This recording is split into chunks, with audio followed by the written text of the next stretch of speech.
at the stakeholders validation meeting for the 2022 revised framework and regulations for voting by internally displaced persons (IDP). Professor Mahmoud Yakubu, the INEC chairman, assured Nigerians that the idea is to ensure that no eligible Nigerian is left out of the electoral process on account of displacement, disability, or other circumstances that may limit citizens' participation in the electoral process. The Commission introduced the idea of voting by internally displaced persons, IDPs. For this reason, a policy and framework designed by the Commission was revised and validated in 2018 for the 2019 general election. Today, the same policy has been revised and is being presented to stakeholders for review and validation ahead of the 2023 general election.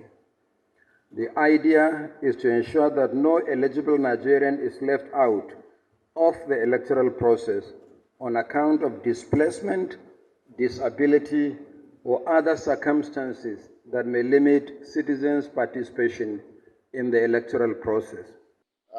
When we had to come together again with the Electoral Commission to look at the IDP issue and to ensure that people are enfranchised, are allowed to vote irrespective of their temporary status.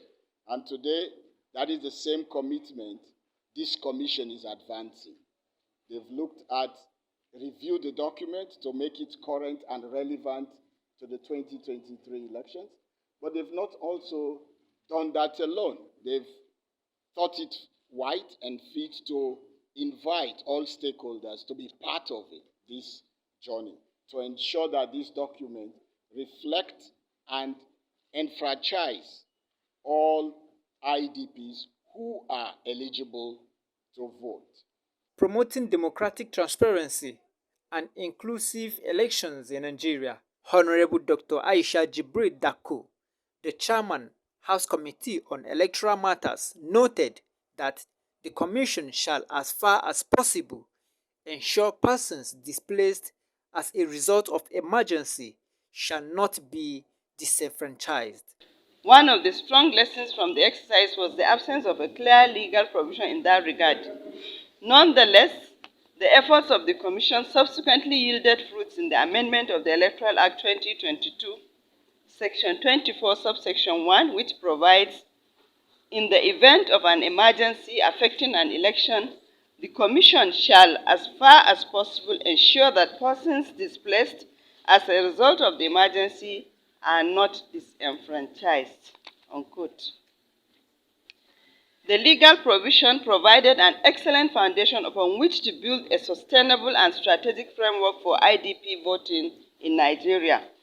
The policy document proposed by INEC to guide the conduct of IDP voting operations and bring the IDP communities into the voting net is worth applauding and support from all stakeholders. There is need to also improve on the framework and the regulations and guidelines for voting by internally displaced persons, which will drive IDP voting operations for the 2023 general elections.